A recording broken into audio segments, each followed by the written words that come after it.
세 번째, 청원. 우리가 섬긴다라고 말을 많이 합니다. 이것은 어떤 일을 한다는 뜻이 아닙니다. 이건 밥하고 식사 당번하고 청소하고 기도하고 그런 게 아니고, 섬긴다는 말은 전적으로 성령께서 명하시는 곳에 자기를 둔다는 뜻입니다. 이게 섬긴다는 뜻입니다. 하나님께서 말씀하시는 것은 두 가지 것이 있다고 우리가 배웠습니다. 지난 시간에도. 하나는 명시적인 것, 그러니까 숨겨진 것, 드러나지 않은 것이 있습니다. 그리고 또 하나는 나타난 일이 있습니다. 나타난 일이라는 것은 교시적인 뜻입니다.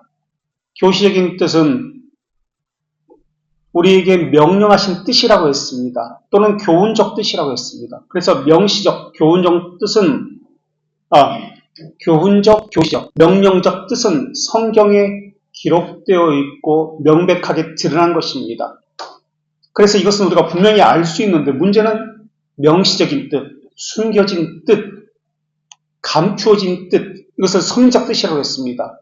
이것을 어떻게 우리가 분별하고 이것에 대해서 분별할 뿐만 아니라 순종하느냐라는 것은 쉬운 문제가 아닙니다. 어찌됐든 섬긴다는 말은 바로 이 교훈적 또는 명령적 뜻입니다. 같은 말입니다. 교훈적 뜻, 명령적 뜻, 교시적 뜻, 같은 말이라고 했습니다. 성경에서는 우리 신명기 29장에서는 나타난 일이라고 했습니다.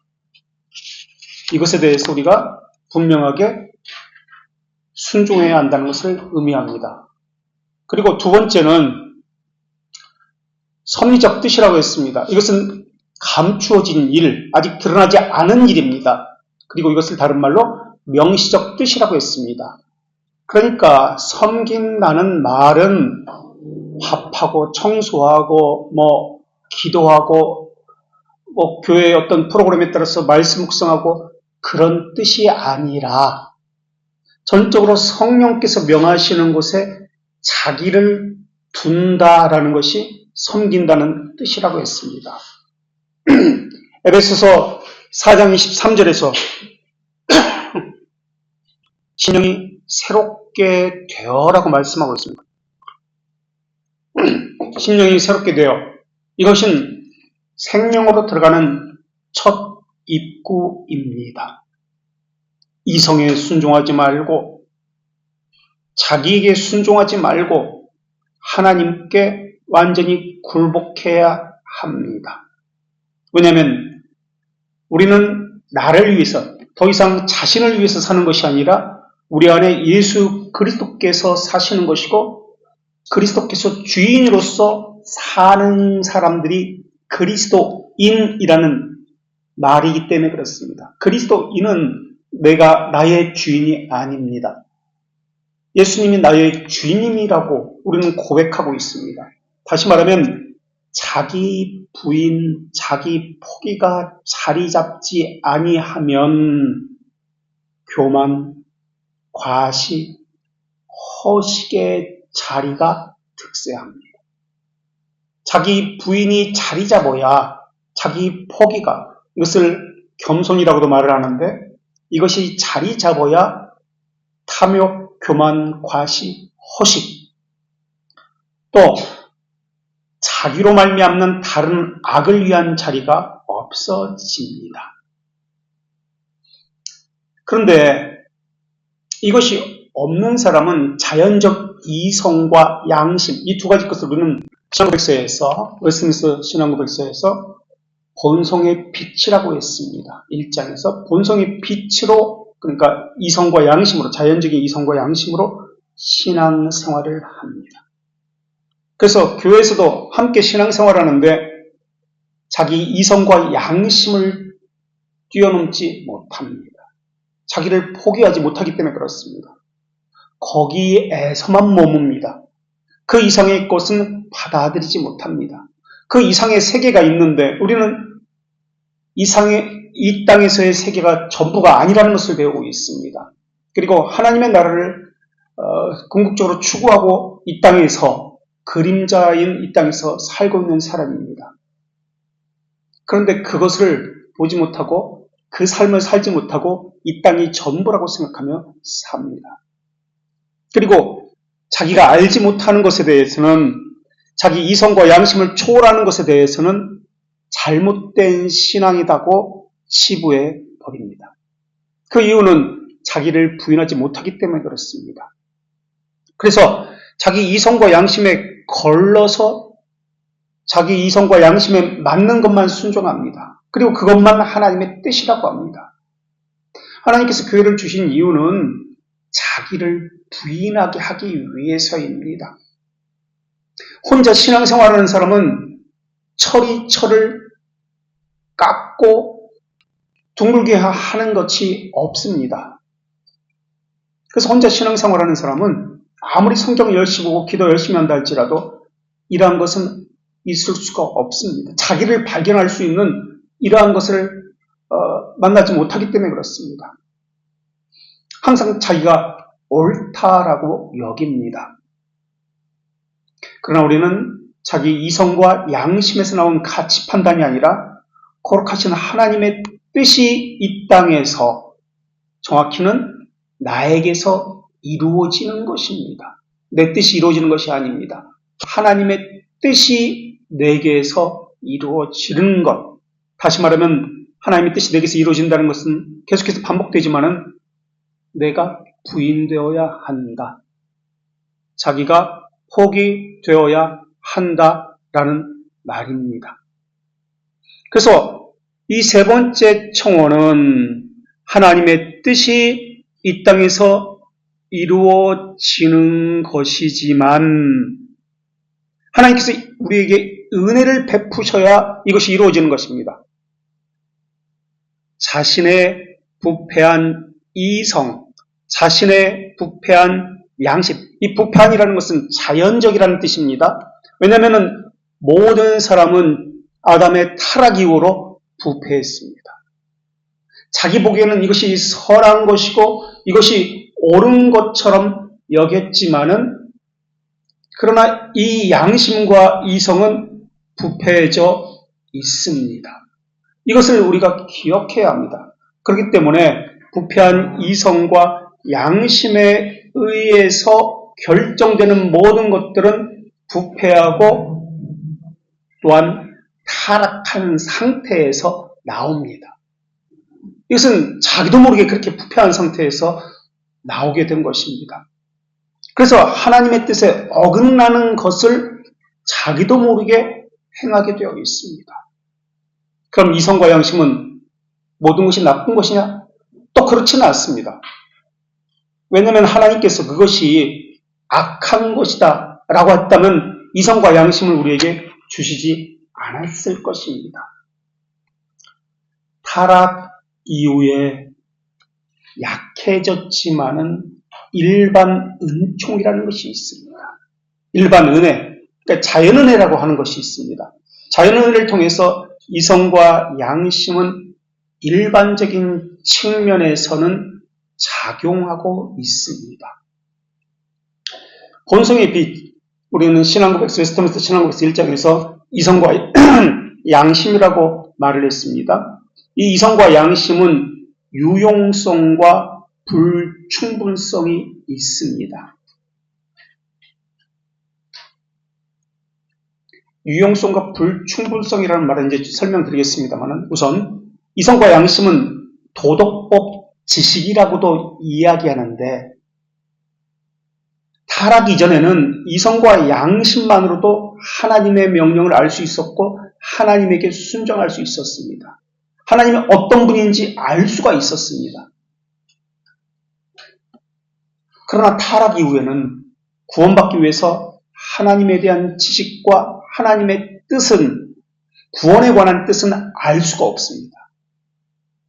그래서 구원에 관한 뜻을 알 수 없기 때문에 이것은 자연적인 이성과 양심은 불충분성이 있다라고 이야기합니다.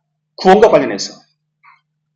그러나 창조와 관련해서 유용성이 있다라고 이야기하는데 창조와 관련해서 유용성이 있다라는 것은 구원받기 위해서는 이것이 불충분성하지만 이것이 효과를 드러내지 못하지만은 일반적인 사회 질서, 일반적인 도덕, 일반적인 법률, 이런 사람들이 살아가는, 일반적으로 살아가는 이것과 관련해서는 유용성이 있다라는 것입니다. 이것이 이성과 양심의 작용이에요. 일반 계시는 자연 계시 또는 이성과 양심은 이 구원에 관한 것을 알려주지 않습니다. 자신이 죄인이라는 것을 알려주지 않습니다. 그래서 양심과 이성으로는 자기가 죄인이라는 것을 절대 알 수가 없습니다. 그러니까 구원받아야 한다는 이런 사실 자체를 알 수가 없습니다. 안다고 할지라도 그들이 말하는 죄는 우리가 말하는 죄와는 다른 개념의 죄입니다.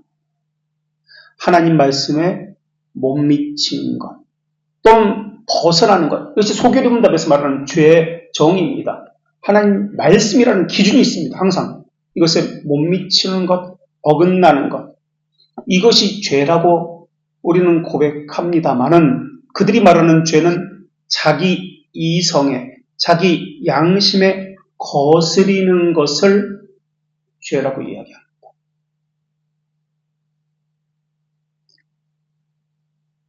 자기 뜻에 어긋나는 것, 자기 생각에 어긋나는 것을 죄라고 여깁니다.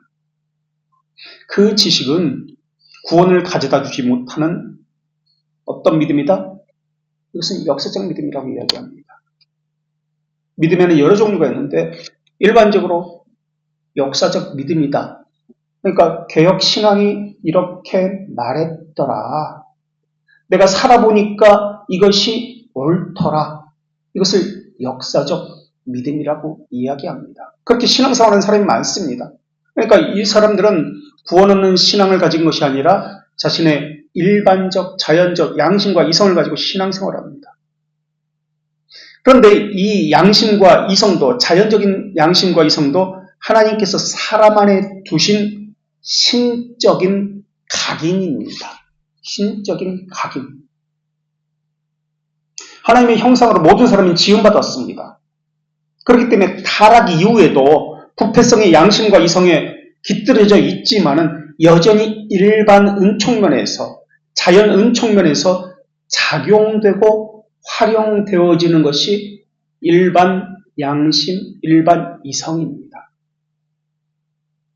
그래서 때로는 하나님을 부인할 수 없을 정도로, 핑계할 수 없을 정도로 불신자라 할지라도 하나님을 인정합니다. 신적 존재를 인정합니다. 그러나 하나님의 존재를 인정하는 것과, 이것은 귀신도 인정했던 것입니다. 하나님의 존재를 인정하는 것과 구원으로 인도함 받는 것은 전혀 다른 측면입니다. 본성적인 면으로 하나님의 존재를 압니다. 신적인, 하나님이 계시다. 신적인 어떤 창조주가 계시다. 이것을 알고 있습니다. 그러나 우리는 이것으로 구원받기에 불충분하다라고 성경에서 말하고 있기 때문에 그것으로는 하나님의 뜻에 순종하지도 아니하고 구원으로 인도함을 받지 못한다는 것을 알고 있습니다. 히프리아누스는 하나님의 뜻이 하늘에서 이루어진 것처럼 이 땅에서 또는 우리에게서 이루어지기를 기도하는 것은, 그 이유는 무엇 때문에 그러냐? 하늘에서, 하늘이 말하고자 하는 것은 우리의 구원이다 라고 이야기합니다. 구원이 이루어지는 것, 땅에서 이루어지는 것은 우리의 안전이다 라고 이야기합니다. 구원과 안전의 완성을 위해서 우리는 이 세 번째 청원을 기도하는 것입니다 라고 합니다. 그러니까 키프리아누스는 우리 자신의 이 세 번째 청원의 기도는 우리 자신이다. 우리의 구원과 이 땅에서의 안전을 위해서 기도하기 때문에 우리 자신을 위해서 하나님께서 주신 은혜다라고 이야기합니다. 구원은 영과, 물론 육신과도 관련되었으면 영과 육신과도 관련되어 있지만 이 땅에서의 안전은 우리의 육신과도 관련되어 있습니다. 그래서 하나님의 뜻이 이루어지기를 기도하고 있습니다. 그러나 이 땅에서는 우리는 육신과 영의 다툼이 계속 있습니다. 하나님이 원하시는 것과 우리가 원하는 것 사이에 부조화가 있습니다. 영은 하늘과 신적인 것을 구하는 데 반해서 육신은 자기를 구합니다. 땅의 것, 세속적인 것을 원합니다. 해서 우리는 이 둘의 일치를 위해서 기도하고 있습니다. 하나님의 뜻이 우리의 영혼과 우리의 육체 모두 보존되기를 위해서 말입니다.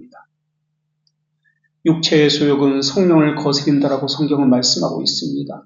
성령은 육체를 거스린다라고 갈라디아서 5장 17절에서 또 말씀하고 있습니다. 그리고 육체와 성령의 일은 영은 서로가 서로를 대적하고 있다라고 갈라디아서 5장 17절에서 말씀하고 있습니다. 이것을 우리가 지금 경험하고 있는 겁니다. 우리의 육체는 하나님의 뜻을, 성령의 뜻은, 하나님의 뜻은 두 가지라고 말씀드렸습니다. 명령의 뜻이 있고 숨겨진, 나타난 뜻은 명령의 뜻, 교시적 뜻이라면 나타나지 않은 뜻은, 숨겨진 뜻은 섭리적 뜻 또는 명시적 뜻이라고 했습니다. 그래서 우리는 날마다 하늘과 땅에서 하나님의 뜻이 내게서 그리고 우리에게서 이루어지기를 기도하고 있습니다. 땅에 속한 것은 하늘의 것으로 극복해야 합니다. 영적이고 신성한 것이 승리하도록 우리는 그래서 기도하고 있습니다. 사람들은 심지어 그리스도인이라는 말 자체가 나는 내 것이 아니라 주님의 것입니다. 그리스도의 것입니다. 라는 고백인데 그리스도인이라고 하는 사실조차도 하나님의 뜻을 교회적 일과만 관련시킵니다. 일상적인 일에서는 배제합니다. 교회적인 일이라고 할 때도 예배와 관련해서만 이야기합니다. 결혼, 매매, 일하는 것, 소유, 정치, 삶의 모든 것에 있어서 하나님의 뜻은 배제시켜 버립니다. 하나님의 뜻은 하나님의 자녀에게 최후의 목적지인 천국에 가기까지 그 사람의 모든 것에 있어서 결혼, 매매, 일하는 것, 소유, 정치, 삶의 모든 것에 있어서 관여하십니다. 하나님의 교시적이고 또 교훈적인 뜻이 이루어져야 하는 것은 물론이거니와 성경에 기록된 것이 교시적 또는 교훈적 뜻이라고 했습니다. 숨겨진 뜻, 감추어진 명시적 뜻이 또한 이루어지게 하나님은 그렇게 인도하십니다. 신앙은 어떤 기술이 아닙니다. 이것은 이렇게 해야 되고 이것은 저렇게 해야 되고 그런 것을 말하는 게 신앙이 아니에요. 삶에서 어떻게 어떤 원리로 살 것인가 이게 신앙입니다. 그래서 우리 개혁신앙은 무엇은 무엇이다라고 명기적으로 예를 들어서 우리 등록교회는 6개월 동안 6개월 내내 3번 정도 묵상 안 해도 나머지는 묵상해야 된다. 이렇게 명시되어 있지 않습니다. 원리를 이야기합니다. 최선을 다해서 자신의 양심껏 최선을 다해서라고 이야기합니다. 몇 번 빠지면 교회 등록 안 된다. 몇 번 이상 나와야 해야 된다. 이렇게 명시된 것은 아니에요. 자녀일도 마찬가지고 정치, 생각, 결혼 모든 기반에 되는 게 신앙입니다. 하나님의 뜻은 예수 그리스도께서 십자가에서 순종하신 것에서 모범을 찾는 것처럼 하늘에서 천사의 모범에서 순종을 찾는 것처럼 하나님의 뜻에 순종하는 것이 이 땅에서 내게서 이루어져야 합니다. 이것은 효과적 부르심에서 나온 확실성입니다. 효과적 부르심에서 나온 확실성입니다. 돌트레이트 5장 9항을 찾아볼까요? 85쪽에 있습니다. 85쪽.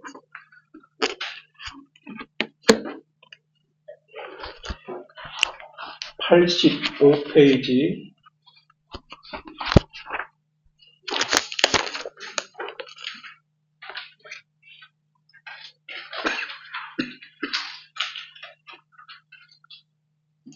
돌트레이트 5장 9항 85쪽.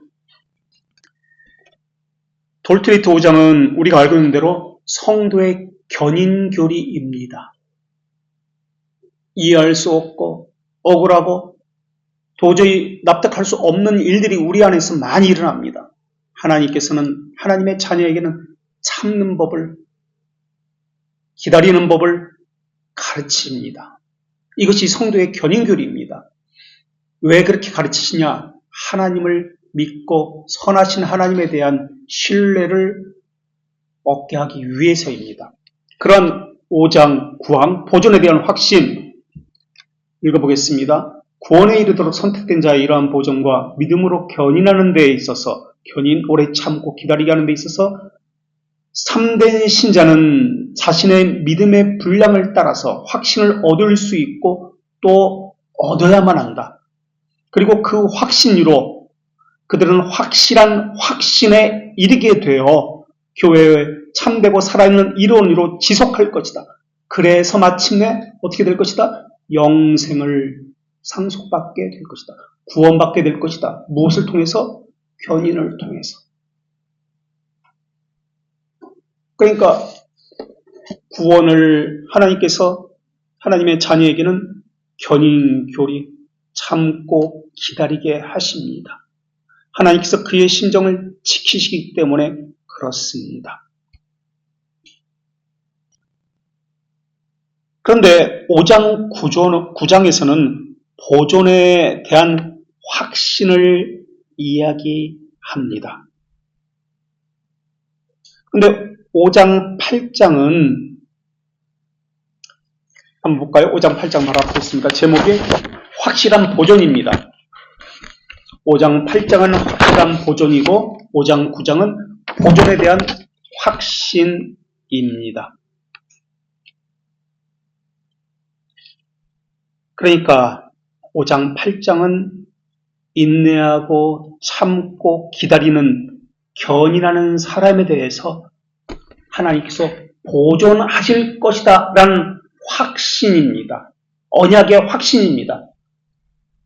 그리고 8장은 언약에 대한 확신이고 9장은 하나님께서 보존하실 것이라는 것에 대한 사람의 확신입니다. 그러니까 앞에 거는 하나님이 약속하는 겁니다. 참고 기다리는 자에게는 내가 구원으로 인도하겠다. 5장 8장에서는 하나님의 확신, 약속을 주시는 것이고 5장 9장에서는 사람의 측면에서 이야기하는 겁니다. 8장은 하나님의 측면에서, 9장은 사람의 측면에서 그래, 견디게 하시고 인내하게 하시는 것은 성령께서 내 안에서 견디게 하시고 인내하게 하신다. 하나님께서 보존하실 것이다라는 확실성을 갖게 하는 것입니다. 우리 측면에서 하는 이야기예요. 그래서 8장과 5장, 8장과 9장은 측면이 다른 것이지만 확신에 대해서 이야기합니다. 견인의 확신에 대해서. 그렇다면 우리는 돌트레이트가 요한복음 3장 16절이 키워드라는 것을 알고 있습니다. 다시 한번 돌트레이트 전체 맥을 잡기 위해서 요한복음 3장 16절을 한번 이야기해 보겠습니다. 하나님이 세상을 이처럼 사랑하사, 무슨 원인? 무슨 원이라고 그랬죠? 하나님이 세상을 이처럼 사랑하사. 제1원이라고 했습니다. 제1원인은 유효한 원인 또는 효과적 원인, 같은 말입니다. 유효한 원인, 효과적 원인입니다. 하나님의 자비하심입니다. 하나님의 자비하심이 우리를 구원하시는 유일한 이유입니다. 모든 사람이 죄인입니다. 하나님의 제1원인, 하나님의 에베소서는 이것을 하나님의 선한 기쁨이라고 표현하고 있습니다. 하나님의 자비하심이 제1원인입니다. 그렇다면 돌트레이트 5장 8항에서 말하고 있는 것은 무엇입니까? 하나님의 자비하심, 제1원인을 이야기하고 있는 겁니다. 하나님의 자비하심, 제1원인. 그럼 5장 9장은 돌트레이트 5장 9장은 사람의 측면이니까 자, 제2원인은 뭐죠? 하나님이 세상을 이처럼 사랑하사, 그 다음 뭐죠? 독생자를 주셨으니 제2원인 독생자를 주신 것, 이것을 실제적 원인이라고 이야기합니다. 제2원인, 실제적 원인. 예수님이 우리를 위해서, 죄인들을 위해서 십자가를 지신 것, 이것을 제2원인, 실제적 원인이라고 이야기합니다. 그리고 세 번째 원인은 독생자를 주셨으니 이는 그를 믿는 자마다 믿음으로 말미암아입니다. 이는 그를 믿는 자마다 영생을 얻게 하려 하십니다. 이는 그를 믿는 자마다 제3원인 믿음으로라는 것, 다시 말하면 수단적 원인 또는 도구적 원인이라는 뜻입니다. 그러니까 돌트레이트 5장 9항이 말하고 있는 것은 사람의 측면이니까 믿음으로 제3원인, 도구적 원인 또는 수단적 원인을 말하고 있는 것입니다. 그래서 돌트레이트 5장 8항은 제1원인, 유의한 원인, 돌트레이트 5장 9항은 사람의 측면에서 도구적 원인, 믿음으로 말미암아 또는 수단적 원인을 말하고 있는 것입니다. 그래서 요한복음 3장 16장, 그러니까 전체적인 돌트레이트의 맥을 잡아야 돌트레이트의 해석이 가능합니다. 그래서 궁극적 목적은 무엇이다? 왜 제1원인, 제2원인, 제3원인, 원인이라는 것은 과정, 결과, 시간의 개념이 아닙니다. 원인이라는 것은 모든 것의 근원이라는 뜻입니다. 종속되었다는 뜻이에요. 모든 원인. 그래서 이것은 시간의 개념이 아니라 시간을 초월한 개념이에요. 영원이라는 개념이에요. 예정이라는 표현으로 쓰기도 합니다. 그래서 이것의 궁극적인 목적은 뭐다? 목표는 뭐다? 원인의 궁극적인 목적은 우리를 왜 구원하십니까? 그래서 독생자를 주신 이를 그를 믿는 자마다 영생을 얻게 하려 하십니다. 영생을 얻게 하려 하는 것이 궁극적 목적입니다.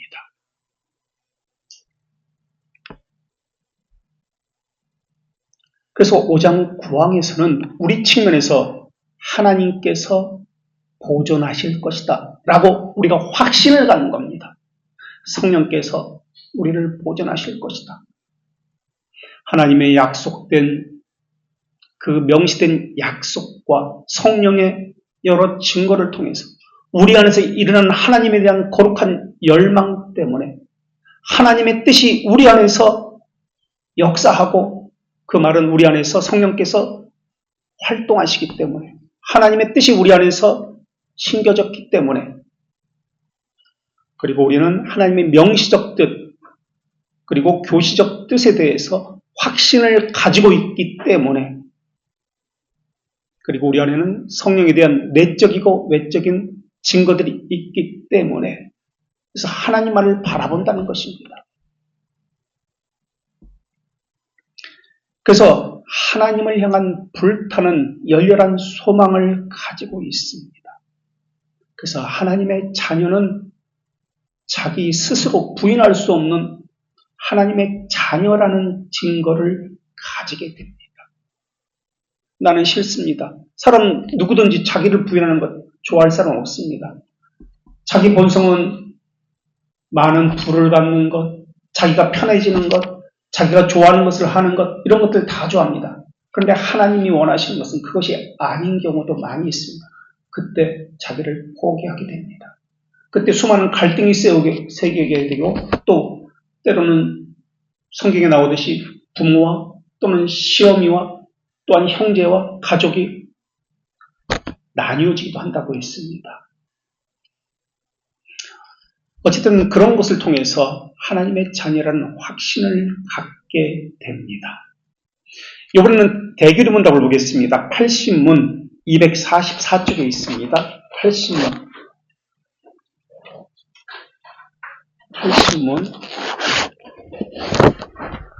대규문답 240페이지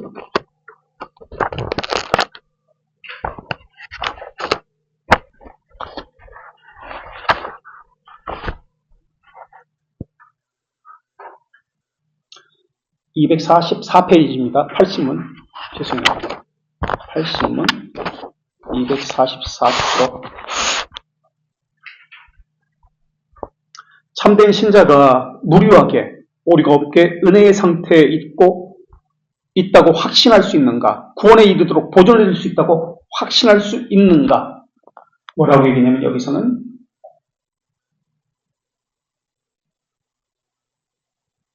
아래서 5번째 줄 볼까요? 244쪽. 244페이지, 80페이지 아래서 5번째 줄 놔두세요. 하나님의 자녀라는 증거를 자신들의 영에 지니게 하는 성령에 의해서 자신들의 은혜의 상태에 있고 구원에 이르도록 견인할 수 있다고 구약에 확신할 수 있다라고 이야기합니다. 확신할 수 있다. 하나님의 자녀라는 증거를 어떻게 얻는다고 이야기하고 있습니까? 하나님의 자녀라는 증거는 자신의 영에 지니게 하는 성령에 의해서라고 이야기합니다. 그런데 은혜의 상태에 의해서라고 이야기합니다. 은혜의 상태에 의해서 확신할 수 있다. 그리고 견인 때문에 은혜의 첫째 어떻게 확신할 수 있습니까? 성령에 의해서 은혜의 상태에 있기 때문에 첫째 성령께서 은혜의 상태에 있도록 보존하시기 때문에 둘째 견인 참고 기다리면서 소망하고 포기하지 않는 견인을 통해서 자신이 하나님의 자녀라는 것을 확신할 수 있습니다. 이렇게 이야기했습니다.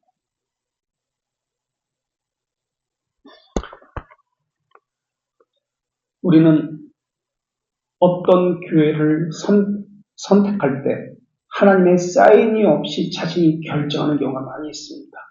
어떤 직장을 선택할 때, 결혼할 때 자신의 생각에 의해서 결정할 경우가 많이 있습니다. 하나님이 교회를 옮겨도 좋다라는 명백한 증거를 주시지 않았는데 결정합니다. 참고 기다리고 그 교회에서 교회를 붙들고 그 교회를 변화시켜달라고 기도하지 않습니다.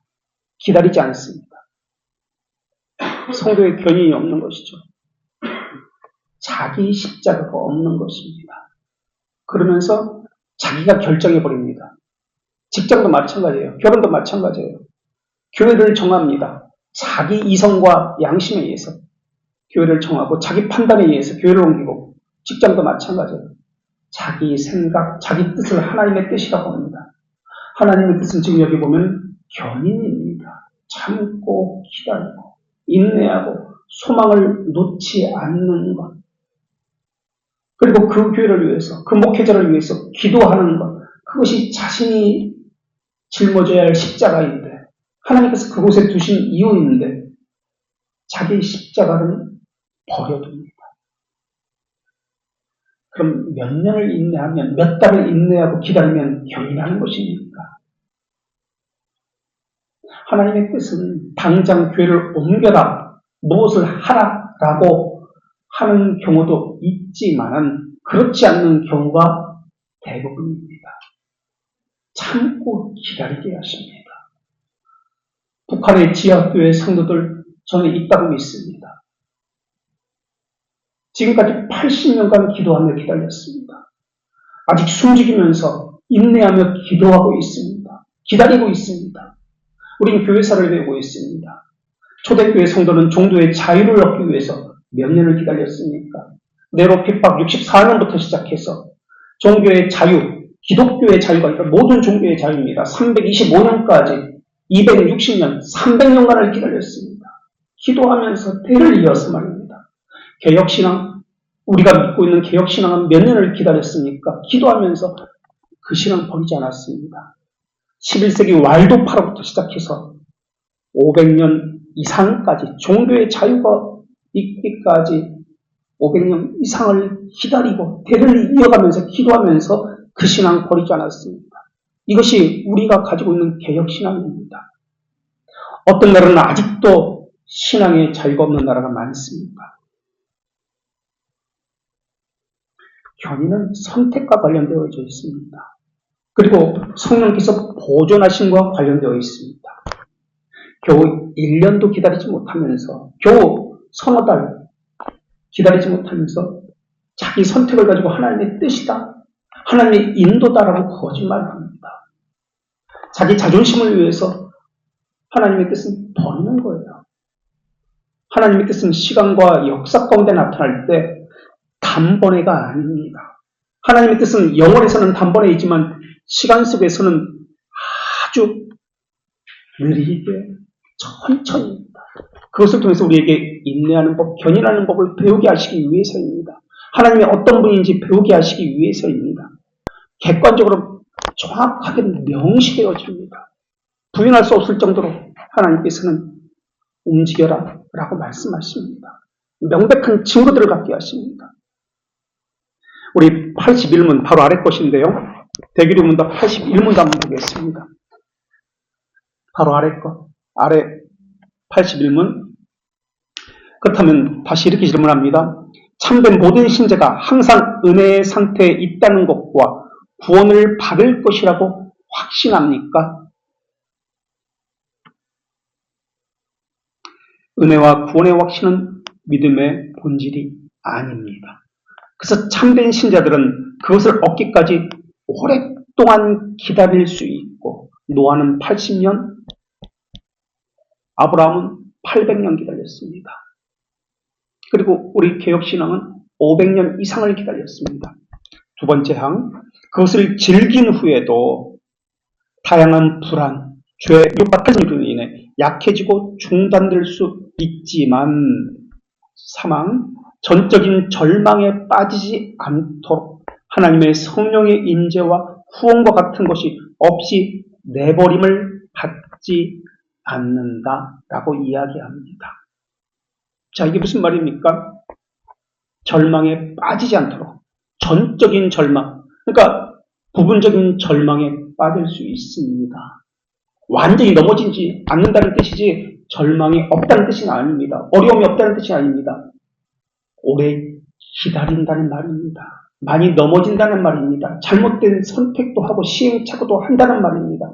많은 시간 투쟁할 수도 있다라는 말입니다. 그러나 궁극적으로 하나님을 배반하고 완전히 떨어져 나가지는 않습니다. 그 이야기하는 겁니다. 전적인 완전한 멸망에 빠지지 않도록 하나님께서 보호하십니다. 라는 말입니다. 자, 이 말이 웨스트민스터 신앙고백서 18장 3항 1항에 자세히 설명되어 나옵니다. 185쪽 보겠습니다.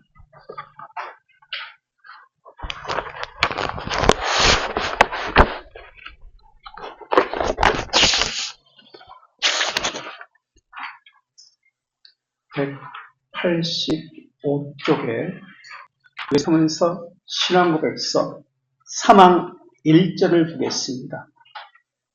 앞에서는 구원의 확신은 변하지 않는다, 확신할 수 있다라고 이야기했습니다. 지금까지는 성령께서 하시기 때문에 증거를 갖는다라고 얘기했습니다. 그런데 여기서는 뭐라고 얘기하냐면 3항 185쪽 읽어보겠습니다.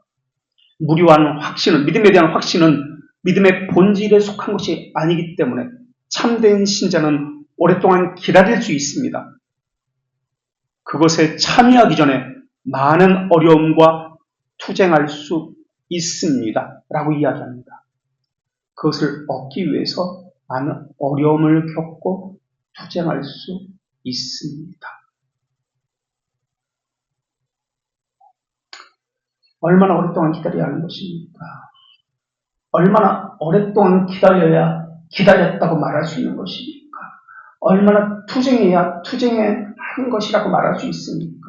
얼마나 많은 어려움을 겪어야 어려움을 겪었다고 말할 수 있습니까? 노아는 80년, 아브라함은 800년을 기다렸습니다. 근데 우리는 몇 년을 기다립니까? 그리고 하나님의 뜻이라고 단번에 결정할 수 있습니까? 그런데 여기서 지금 뭐라고 얘기하면 믿음의 본질에 속한 것이 아닙니다. 라고 이야기합니다. 믿음의 확신은 믿음의 본질에 속한 것이 아닙니다. 우리는 여기서 무엇을 느낍니다. 우리가 지금까지 읽었던 앞에서는 믿음의 본질입니다. 확신은 믿음의 본질이라고 얘기했습니다. 그런데 여기서는 믿음의 본질이 아니라고 이야기합니다. 왜 이런 모순이 생길까요? 한쪽에서는 믿음의 확신은 믿음의 본질이라고 이야기했습니다. 무료한 확신이다. 그런데 여기서는 무료한 확신은 본질에 아니다라고 이야기합니다. 이 명제를 주의해서 볼 필요가 있습니다. 한쪽에서는 확신은 믿음의 본질이라고 이야기하고, 지금 여기서는 확신은 믿음의 본질이 아니라고 이야기합니다. 어떤 것이 맞는 말입니까? 같은 신앙벌서인데 왜 이렇게 이야기합니까? 확신을 어떤 상황에서 사용했는지를 말하고 있는 것입니다. 그래서 어떤 상황에서 이 확신이 사용되었는지에 따라서 이것은 믿음의 본질입니다.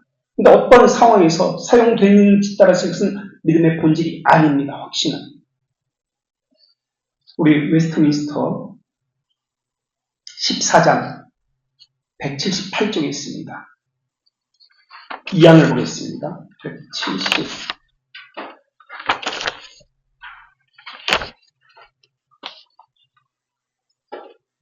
178쪽 14장 2항.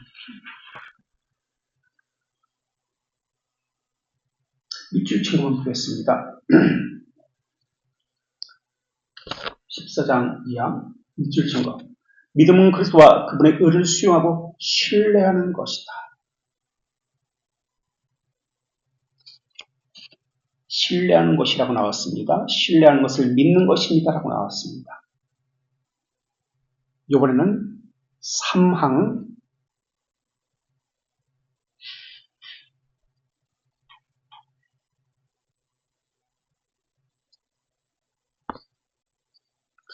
14장 2항 진실한 것임을 있습니다.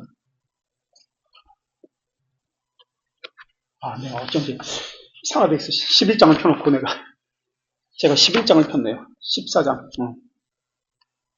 2항 178쪽에 있습니다. 진실한 것임을 믿습니다. 라고 하고 있습니다. 그리고 2절에서 순종하는 것. 순종으로 하나님의 약속을 받아들이는 것입니다. 라고 이야기합니다. 순종으로 하나님의 약속을 받아들이는 것. 3절에 예수 그리스도만 수용하고 인정하고 신뢰하는 것입니다. 라고 이야기하고 있습니다. 그리고 3항 3절에 우리의 믿음의 저자이며 완성자이신 예수 그리스도로 말미암아 확고한 확신에 도달하도록 많은 면에서 자라간다라고 이야기하고 있습니다. 자, 이것과 아까 조금 전에 읽었던 웨스트민스터 확실은 믿음의 본질이 아니다. 18장 3절에서 믿음의 본질이 아니다라고 이야기했습니다.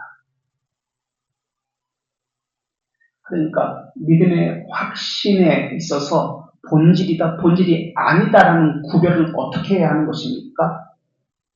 이것은 조심스럽게 구별되어야 합니다. 믿음의 확신과 감각의 확신은 다르기 때문에 그렇습니다. 믿음의 확신은 객관적 확신이기 때문에 그렇습니다.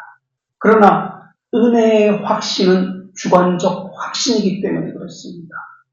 다시 말하면 하나님의 약속은 객관적 확신이기 때문에 이것은 믿음의 본질입니다. 이것은 믿어야 됩니다. 하지만 성령께서 내게 은혜를 주셨다고 할 때 이것은 주관적입니다. 감각의 확신입니다. 주관적 확신이기 때문에 은혜의 상태에 있다라는 것은 믿음의 본질이 아니다라고 이야기합니다. 그래서 확신은 복음의 증언에 의한 것이기 때문에 분명한 믿음의 본질이지만 내가 성령에 의해서 은혜를 받았다고 하는 것은 주관적 확신이기 때문에, 감각적 확신이기 때문에 이것은 본질이 아니다라고 이야기합니다. 하나님이 신실하시다. 이것은 본질입니다. 이것은 확신입니다.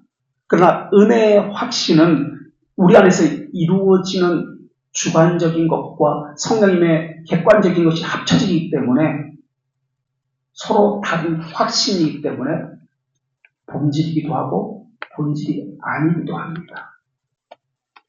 이거는 다음 시간에 다시 한번 구체적으로 다시 한번 다음 시간이 안 되는데 오늘까지 이거 끝냈어야 되는데 5분만 더 주세요. 지금 2분 전인데 5분만 더 주세요. 오늘 끝냅시다. 세 번째 청원, 다음 주부터 네 번째 청원까지 하고. 그래서 은혜의 확신은 주관적입니다. 그래서 우리가 예수 그리스도를 소유하고 있다는 확신, 이것은 주관적입니다. 그래서 이것은 믿을 수 있는 것이 아닙니다. 믿음의 본질이 아닙니다. 그래서 웨스트민스터 신앙고백서 18장 3항 1절에서 그렇게 이야기하고 있는 것이고요. 2절에서 185페이지 2절에서 교회에서 제공하는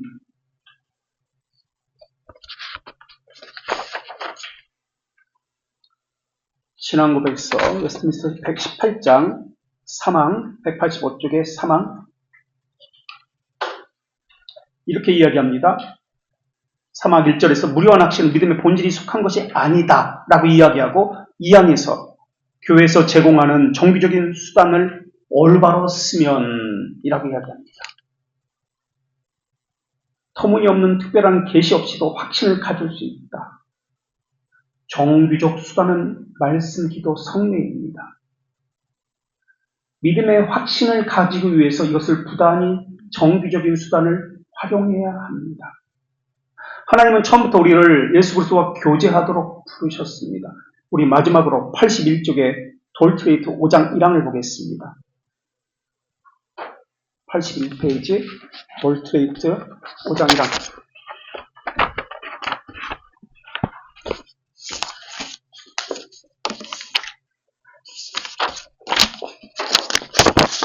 (82페이지) 돌트레이트 5장 1항. 하나님은 자신의 목적을 따라 자신의 아들 우리 주 예수 그리스도와 교제하도록 부르셨습니다. 교제하도록 부르셨다라고 얘기했습니다. 밑에 갑주를 보실래요? 1. 바로 밑에 갑주. 주님은 우리를 자신과 교제하도록 부르셨는데 이것을 무엇이라고 얘기한다? 중생이라고 이야기한다. 돌트레이트 1장 7항에서 교회로 부르셔서 연합하게 하고 성도의 교제를 위해서 우리를 부르셨다라고 이야기합니다. 하나님의 뜻은 교제하기 위해서 교회로 부르셨습니다. 이것을 중생이라고 이야기하고 중생을 순종의 시작이라고 이야기합니다. 그래서 돌트레이트 1장 7항 3항에서 가르치는 중생은 하나님과 교제입니다. 하나님과 자비하심이 명시된 것이고 이것을 돌트레이트 1장 7항에서 말하고 있습니다. 하나님의 자비하심의 명시가 무엇입니까? 하나님과 교제하는 것과 이것은 교회에서 이루어지는 것입니다. 라고 말하고 있습니다. 여기까지.